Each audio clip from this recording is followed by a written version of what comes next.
Assalamualaikum semua. So for this part, we proceed to introduction to compound interest, chapter 3. So nota ni adalah sama dengan workbook, cumanya Medan terjemahkan kepada bentuk yang lebih mudah difahami lah. Okay, untuk chapter 3, compound interest, important terms, original principle denoted by capital letter P is the original amount invested. In interest period T, the length of time in which interest is calculated. Nominal interest rate K, the interest rate for a year. Number 4, frequency of conversion M, the number of time interest is calculated in a year. Okay, so untuk M indicate frekuensi, kekerapan, berapa kali interest dikira dalam setahun. So kalau bergantung, nilai M adalah bila ada perkataan compounded annually, semi-annually, every 4 month, every 3 month, monthly, weekly and or daily. Okay, mana-manalah dia boleh bagi. Kalau annually bermaksud tahunan kan. So maksudnya frekuensi dia, kekerapan dikira dalam setahun adalah sekali setahun. Kalau semi-annually, M sama dengan dua kali setahun. Every 4 month, kalau for every 4 month bermaksud setahun ada 12 bulan. Kalau setiap 4 bulan interest dikira bermaksud then compounded every 4 month indicate M sama dengan 12 bahagi 4. Okay, so kena hati-hatilah sebab dia boleh tanya mana-mana. Sekejap. Okay, so next.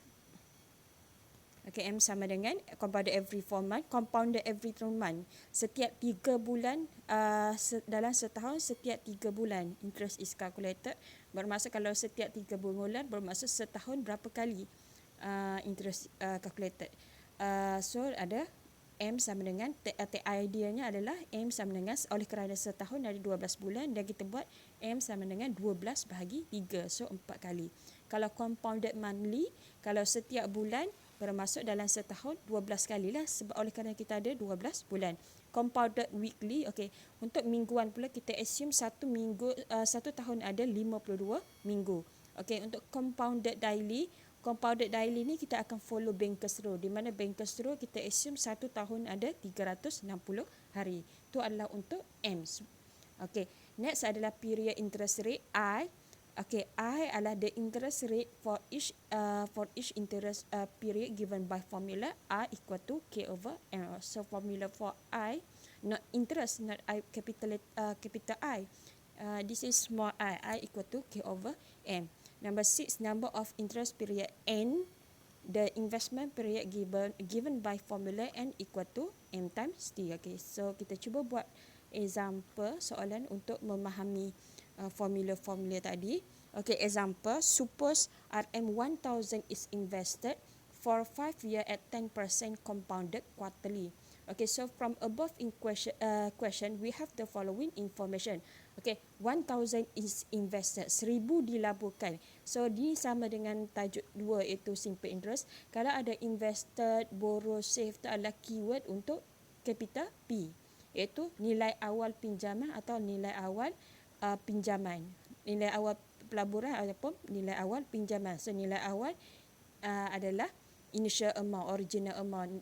So we are given P equal to 1000. Okay, for 5 years, so tempoh tu adalah indicate T. T mesti dalam sebutan tahun. Kalau dia bukan bagi dari tahun, kena convert to year. Okay, at 10%, okay, compounded. Okay, macam mana nak bezakan soalan simple interest dengan compound interest? Okay, so madam cakap kalau jumpa perkataan rate ada jumpa percentage. Kalau dalam chapter 2 kita ambil sebagai art kan. Okay, untuk case ni kalau ada perkataan compounded dan percentage tu kita ambil sebagai K kecil. So K sama dengan 10%. Okay, so madam translate. So our P equal to 1000. T tempoh sama dengan 5. Okay, ada perkataan compounded. So interest yang diberi adalah K. K sama dengan 10%. So hilangkan percentage bagi dengan 100. 10 bahagi 100 adalah 0.1 kan. Okay, compounded quarterly. So compounded quarterly ni kena refer pada sini lah. Quarterly yang ni every 3 month. Quarterly adalah every 3 month. So bermaksud M sama dengan 4. 12 bahagi 3 sama dengan 4. Okay, so daripada dah ada K, dah ada M, kita boleh cari I, di mana I diberi oleh formula I sama dengan K over M. So ganti our K is 0.1, our M equal to 4. So bagi dapat 0.025. Satu lagi yang kita boleh cari daripada maklumat yang diberi adalah N. N equal to M times T. So M sama dengan 4, T sama dengan 5 sama dengan 20. Okey, soalannya find the periodic interest rate if the investment period are 5 years. Mencari apa ni? Periodic interest rate indicate what? Periodic interest rate adalah I, kan?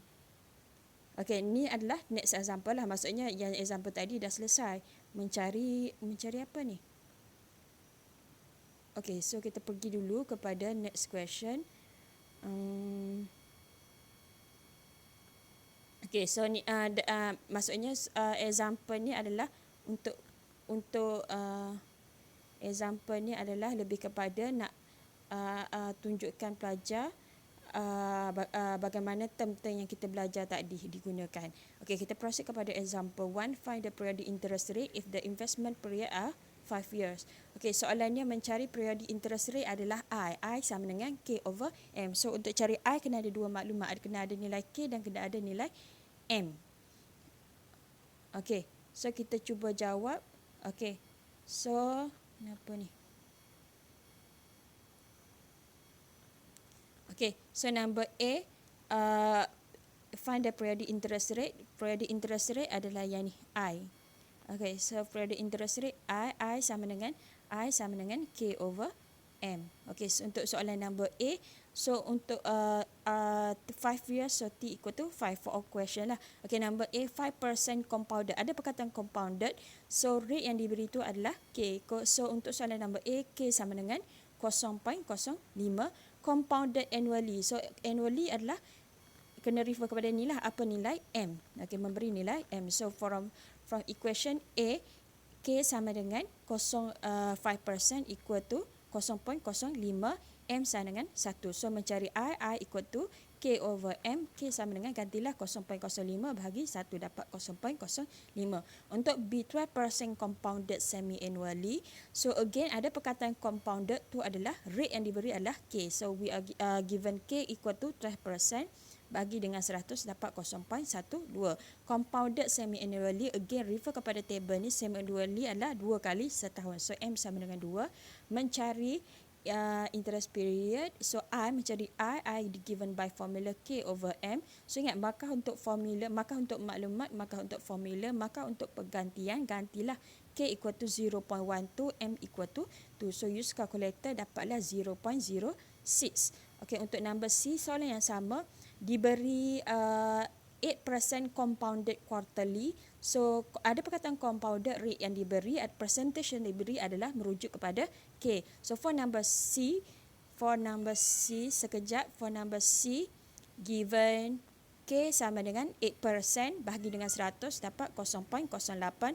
So compounded quarterly, refer kepada table. Compounded quarterly, M equal to 4. So mencari I equal to K over M. So gantilah K sama dengan 0.08, M sama dengan 4. Guna kalkulator, 0.08 bahagi 4 dapat 0.02 kan.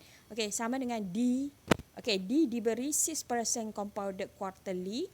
Okey, so 6% compounded quarterly, ideanya samalah. So ada perkataan compounded K tu yang diberi adalah nilai, percentage yang diberi adalah nilai K. So bermaksud given K, sekejap, Meda tak boleh nak conteng ni. Okay, so Meda baca je lah, tengok untuk soalan number D. Okay, so ada perkataan compounded again. So rate yang diberi tu, percentage yang diberi adalah K. So K equal to 6% bagi dengan 100 dapat 0.06.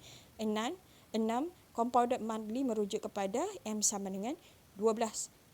Monthly, setiap bulan, setahun ada 12 bulan, di mana M merujuk pada frekuensi dalam setahun. So M sama dengan 12. So mencari I equal to K over M. Gantilah untuk soalan number D, K sama dengan 0.06, M sama dengan 12. So 0.06 bahagi 12 dapat 0.005. Untuk soalan number E, 10% compounded weekly. So ada perkataan compounded So rate percentage yang diberi adalah K. So number E given K equal to 10% equal to 10 over 100 equal to 0.1. Compounded weekly. So secara mingguan setahun ada 52 minggu. So M sama dengan 52 mencari R equal to K over M. So gantilah K equal to 0.1, M equal to 52.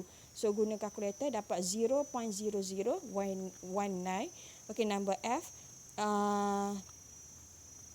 K 50% compounded daily, masih lagi mencari R. So ada perkataan compounded, percentage yang diberi adalah merujuk kepada K. So given K equal to 50%, so 50 bagi 100 equal to 0.15. So compounded daily refer kepada table ataupun kena ingatlah compounded daily dia merujuk pada frekuensi in a year dalam setahun. So kalau setiap hari maksudnya setahun ada 360 hari sebab kita follow Bankers Rule. So R equal to K over M, substitute K equal to 0.15, M equal to 360. So use calculator dapat 0.0004. Okay. So itu sahaja untuk part 1. Thank you.